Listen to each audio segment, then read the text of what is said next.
¿Es fácil para ti concentrarte? ¿Cómo lo haces? Por lo general sí. Yo lo que uso para concentrarme es pensar en el futuro y pensar que si es que y si presto atención a la clase, hacer una inversión buena porque daré un buen examen. Bueno, generalmente sí, pero hay veces en las que tengo un día muy pesado o muchos pendientes y ahí sí es cuando se me hace difícil. Bueno, siempre me tomo un break para lavarme la cara, para ordenar mis ideas y a veces como cuando tengo muchos pendientes en la mente trato de anotarlos para luego retomarlos. La verdad es que no mucho. A lo largo de como que mi vida académica he descubierto técnicas para eso. Por ejemplo, yo tengo un aprendizaje bastante cinético, entonces estar tomando apuntes o haciendo organizadores en la clase me permite como que estar más enfocada en el contenido de la clase. Sí, en mi caso creo que es uno de mis fuertes. Igual ahorita con toda la tecnología, con las redes sociales es un poco complicado. Entonces lo que yo realizo para poder concentrarme mejor, sobre todo cuando tengo que hacer una tarea rápido o tengo un examen, es dejar de lado mi celular, lo apago y me enfoco completamente en lo que estoy haciendo. Para prestar atención, normalmente no prestaba mucha atención, pero trataba de enfocarme en lo que el profesor estaba diciendo y también en concentrarme en las diapositivas, que creo que ahí es donde está la información más importante. En realidad no mucho porque me distraigo fácilmente cuando estoy haciendo una tarea y me avisan de otra cosa. Entonces es como que no puedo terminar ni la primera ni la segunda porque empiezo a hacer lo otro y recuerdo la primera y estoy entre tareas. Nunca puedo terminar.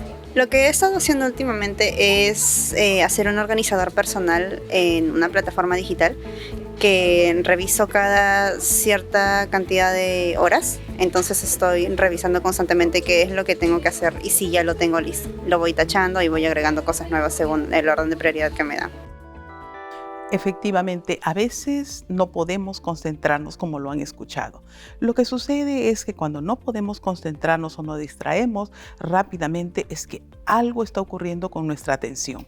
Acompañado a la atención o a la distracción propiamente, aparecen algunas conductas como impulsividad y otras veces movimientos tan frecuentes que nos llaman la atención.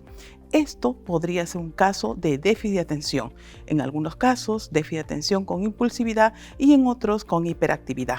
Pero para conocer mejor sobre déficit de atención, vamos a hablar con nuestra especialista Juliana Salazar, quien seguramente nos va a dar a conocer cómo hacer frente a ello y cómo manejar este tipo de conductas para llevar una vida más funcional, así sea un niño, adolescente o un adulto. Soy Dani Araujo, bienvenidos a Cayetanamente. Juliana, bienvenida. Muchas gracias, doctora Dani. Me gusta mucho tener la oportunidad de conversar contigo, sobre todo de este tema que sé que tienes mucha experiencia y nos vas a aportar conocimientos para el público. Hablamos del déficit de atención. ¿Cómo lo podemos conceptualizar? ¿Cómo entenderlo? El déficit de atención e hiperactividad es un trastorno del neurodesarrollo que está ligado justamente a la afectación de las funciones ejecutivas. Esto va a tener repercusiones a nivel académico, a nivel social, ¿no? Y sobre todo también a nivel emocional, ¿no? Siendo estos dos últimos puntos los que muchas veces no se visualizan como tan importantes, dándole a veces más importancia a la parte de la afectación del aprendizaje. Juliana, de repente lo entendemos perfectamente, pero el público cuando escucha funciones ejecutivas y sabe ahora que se trata de un trastorno basado en ello, ¿a qué exactamente nos estamos refiriendo? Sí, bien, nos estamos refiriendo a la afectación de la atención, ¿no? Como el hecho de contacto visual, de mantener un punto de observación por bastante tiempo, ¿no? Que nos ayude también a iniciar y culminar actividades, ¿no? Y que esto la pueda hacer con la menor cantidad de errores. Y esos son las funciones ejecutivas. La función ejecutiva de la atención me ayuda justamente a poder iniciar este proceso de aprendizaje, ¿no? El tema del control inhibitorio me ayuda a equivocarme menos por hacerlo rápido. De repente tengo muchas ganas de acelerar la actividad y me equivoco más, ¿no? Entonces ahí vemos mayor afectación, ¿no? Y también como el tema de la memoria de trabajo, ¿no? Claro. De esto de recordar la información y utilizarla de acuerdo a la demanda, que en la práctica se puede ver de esa manera. Entonces, el tener, digamos, una disminución en estas funciones es un factor que especifica, que declara el déficit de atención, ¿no? Efectivamente, sí. Si nosotros estamos asumiendo desde ese punto de vista neuropsicológico, sabemos también que hay un desarrollo psicológico.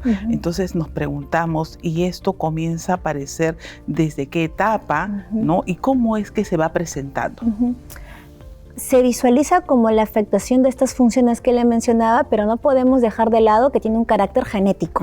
Entonces vamos a poder observar estas dificultades desde edades muy tempranas, ¿ya? Desde el nacimiento vamos a notar, por ejemplo, dificultades para conciliar el sueño, bebés muy irritables, ¿no? Que lloran mucho. A veces las mamás ya no saben qué hacer y lo llevan al hospital constantemente porque asumen que hay un problema de salud, pero aún así en la revisión detectan de que no hay. Que es simplemente un niño de personalidad difícil, de pobre adaptación. Exactamente. Y así lo vamos a seguir viendo a lo largo de su vida, porque por ser un trastorno del neurodesarrollo, no es que simplemente afecte en un momento y luego desaparezca, sino que lo va a acompañar desde el nacimiento hasta la vida adulta.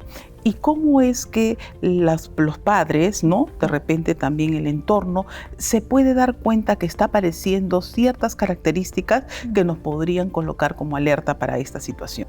Bien, bueno, una de las alertas que los papás notan, sobre todo en los primeros años de vida, es esta necesidad bastante clara de mucho movimiento, ¿no? Como que los ven niños con mucha energía y con poco autocuidado, ¿no? Hay muchas conductas de riesgo, que están jugando en escaleras, que están siendo muy temerarios o que se accidentan usualmente por este tipo de conductas. Llegan por ello, además también por las rabietas o los llantos muy desmedidos, ¿no? Y a su vez también por la dificultad para el seguir pautas en casa.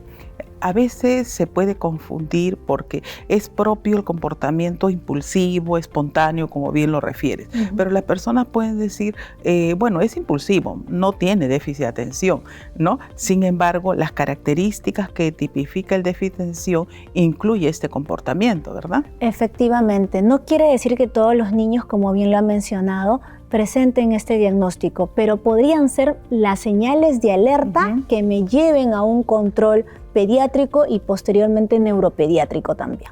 Y esto va creciendo, va haciéndose un poco más complejo conforme va avanzando la edad del niño, ¿no? Sí, se va haciendo más complejo porque ya compromete otras áreas, sobre todo el tema del aprendizaje se ve comprometido y ahí es donde se nota más. Iniciando primaria es donde ya los papás comienzan a preocuparse porque la dificultad para mantenerse sentado en clase o poder escuchar toda la clase se comienza a notar muy claramente y perjudica su rendimiento académico.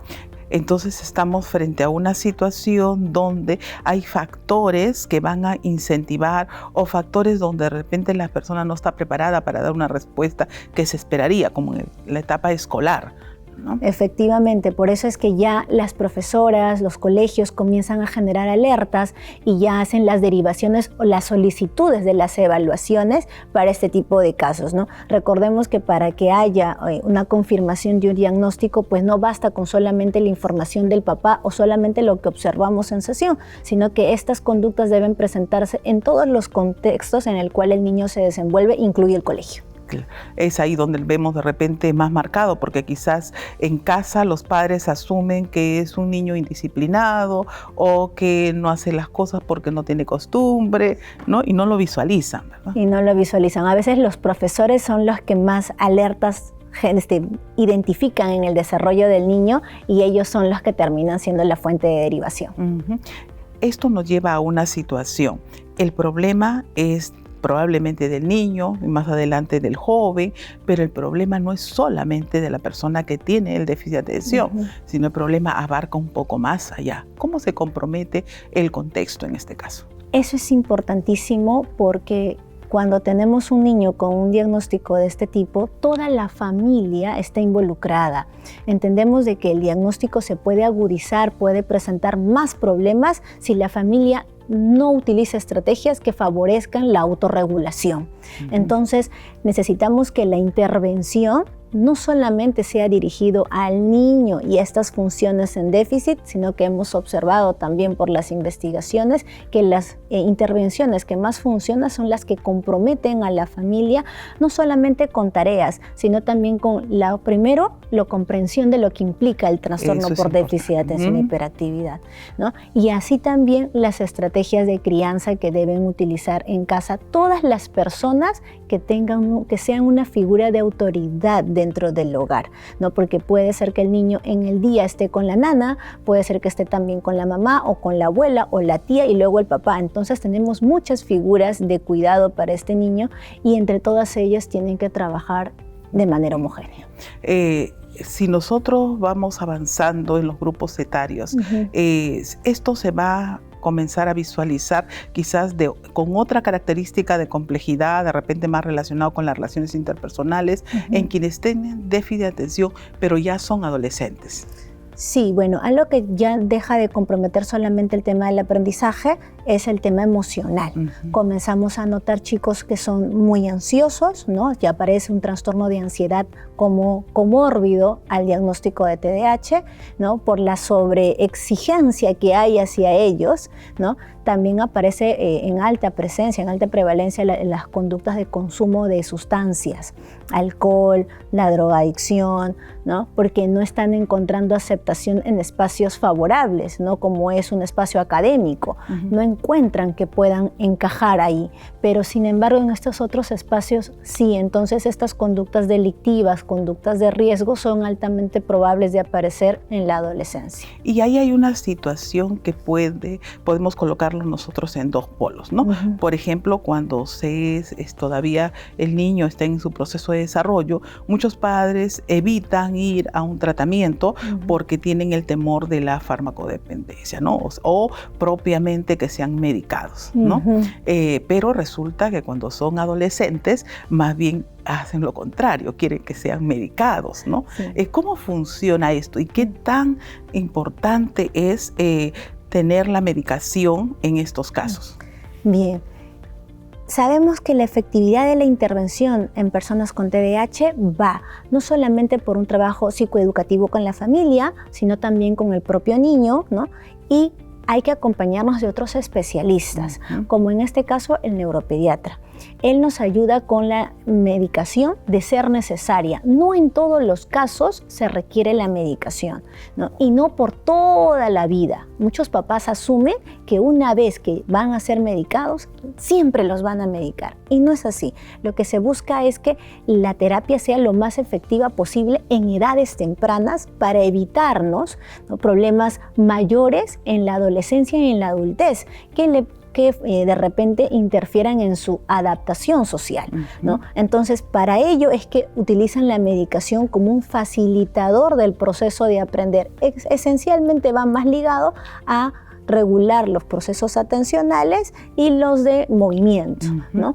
Que todo ello pues va a ayudar a que la intervención, el colegio también sea un espacio agradable. Claro, eso, ¿no?, es importante. Que es importante porque es un mayor factor protector para la edad específicamente de este chico, ¿no? Y le genera también un mejor futuro, ¿no? Porque va a sentirse aceptado, va a poder encontrar factores o habilidades en sí mismo que van a ayudarlo a de repente desempeñar alguna carrera profesional futura. Aquí que quizás sea importante tener en cuenta la cultura hacia el déficit de atención, ¿no? Antes se escuchaba, hoy se ve con más frecuencia. El conocer más, el escuchar más sobre esto, ¿tiene que ver con aumentos de casos o es que ya estamos tomando una, digamos, conciencia de que existen estos problemas?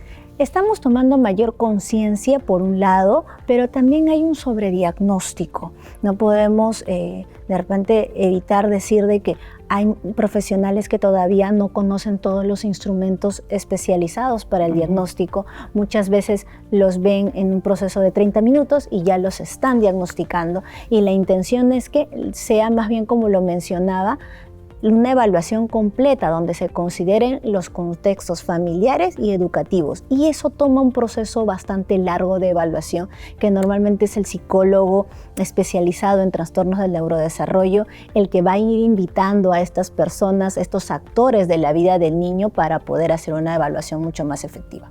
Hoy, después de que un adolescente, por ejemplo, ha sido identificado con TDAH, él mismo ya asume una responsabilidad respecto a su comportamiento, comienza a regular su comportamiento y aparece el adulto, ¿no? ¿Qué tanto podemos nosotros decir de esta persona en características de adulto? En el caso del adulto, más que notar un problema atencional, esto va a ir disminuyendo. El problema de la hiperactividad como movimiento también ya no está tan presente, pero lo que sí vamos a notar es inestabilidad emocional, ¿no? O sea, va a haber dificultad para el logro de metas a largo plazo. Las metas a corto plazo les son más funcionales. De repente, que por un momento le agrade una actividad y luego le desagrade esta e inicie otra. Entonces tenemos personas que puedan estar estudiando más de una carrera, ¿no? Y que todavía no hayan concluido alguna.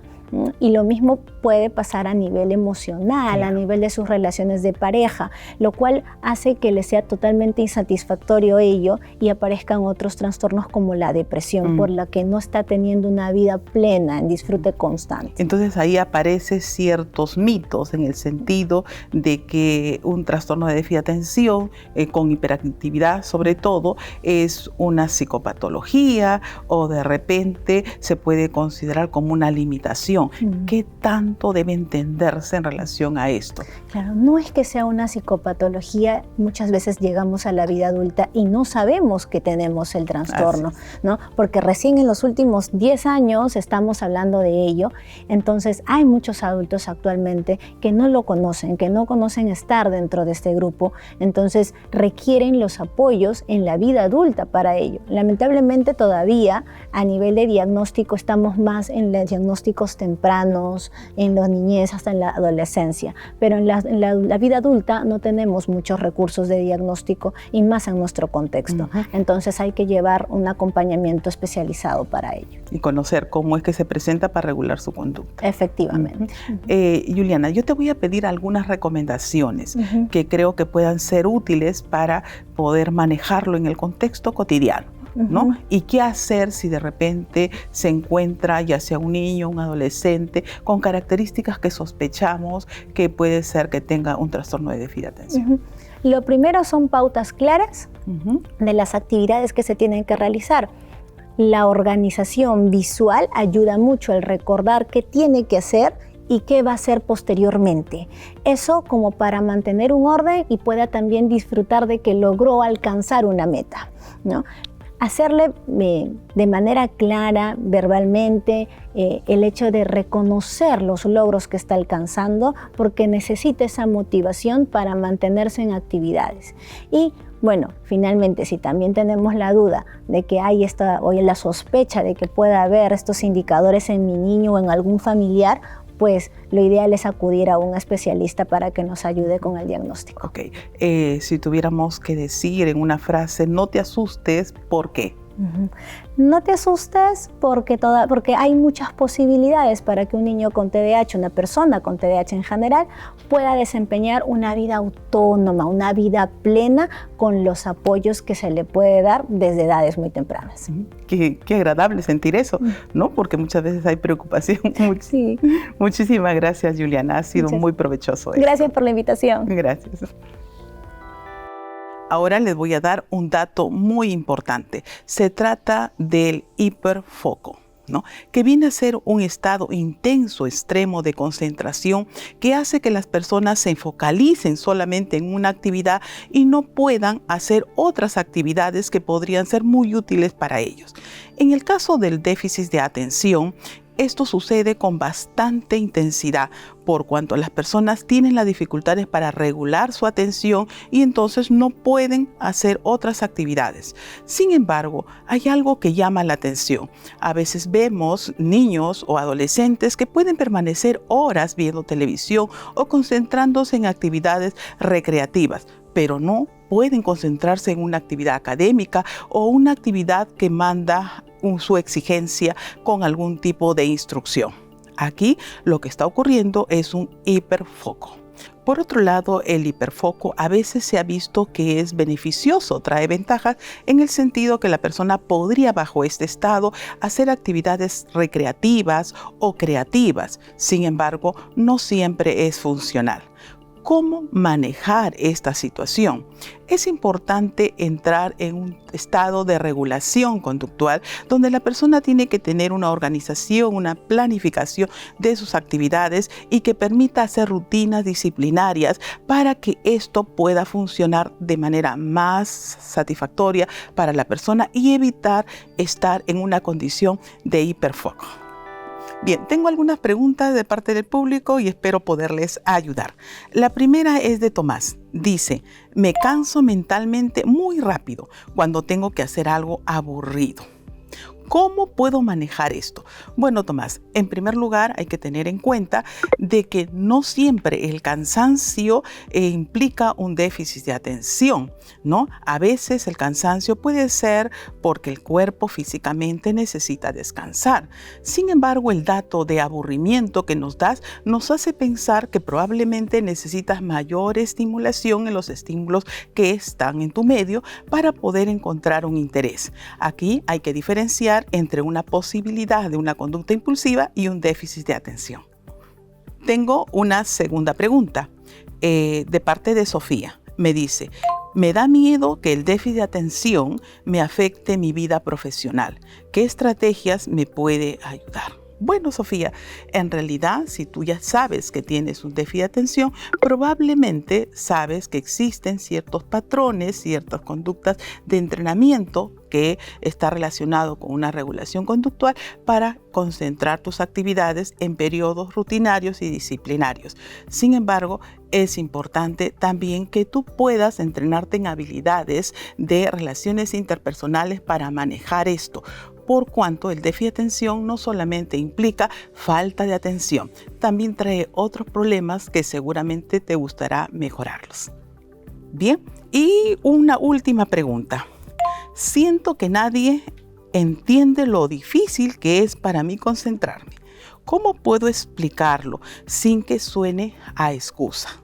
Bien, a veces nosotros utilizamos unas excusas cuando realmente asumimos que se trata de algo que no podemos manejar o creemos que las personas lo van a entender mal, ¿no?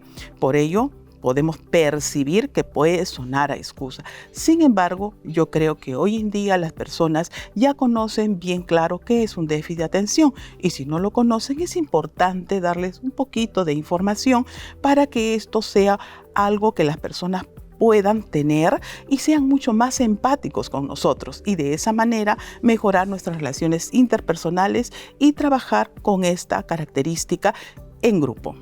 Muchísimas gracias. Continúen enviándonos sus preguntas, sus inquietudes que gustosamente vamos a responder.